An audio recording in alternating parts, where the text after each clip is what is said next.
இந்த press meet வந்து எடப்பாடிக்கு ஒரு நெருக்கடி தந்திருக்கா இல்லை வழக்கம் போல் இப்போ நீங்கள் ஆரம்பத்தில் சொன்னீங்க ஓபிஎஸ் பொதுவாக அப்படியே சொல்லிட்டு வந்ததை தினந்தோறும் சொல்லிட்டு வந்ததை ஆட்களை திரட்டி இவர் சொல்கிறாரு அப்படின்னு சொல்கிறீங்க, நெருக்கடி தராதா? அது ஓபிஎஸ் அவர்கள் வந்து பொதுவாக சொல்லிக்கிட்டே இருந்தார்.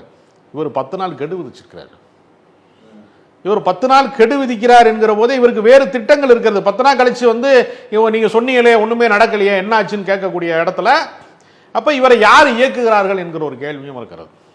அதாவது இது வரைக்கும் அதிமுகவில் பல அணிகள் பிரிந்து சென்றார்கள். ஓபிஎஸ் அணி, டிடிவி அணி, இன்றைக்கும் தனியாக புலம்பிக் கொண்டிருக்கக்கூடிய தியாக தலைவி சின்னம்மா சசிகலா அவர்கள் தன்னைத்தானே பொதுச் செயலாளர் என்று தன்னுடைய தொலைக்காட்சியிலே அறிவித்துக் கொள்ளக்கூடியவர். இப்படிப்பட்டவர்கள்லாம் தனித்தனியாக இருக்காங்கல்ல.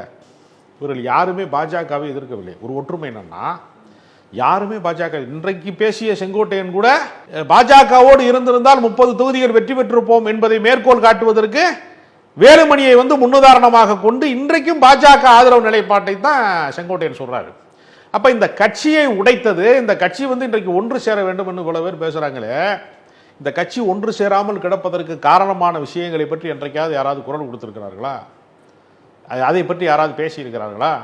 பாஜகவை சேர்ந்த மாநில துணைத் தலைவர் பொறுப்பிலாம் இருந்த மைத்ரேயனே அதிமுக இனி தேராதுன்னு வெளியில வர்றாரு. அவர் பாஜகவில் செல்வாக்கு மிக்க தலைவராக இருந்திருக்கிறாரு. அவரே வந்து இனி வந்து தேராது, இந்த கட்சி தேராது அப்படின்னு முடிவெடுக்கிறாரு.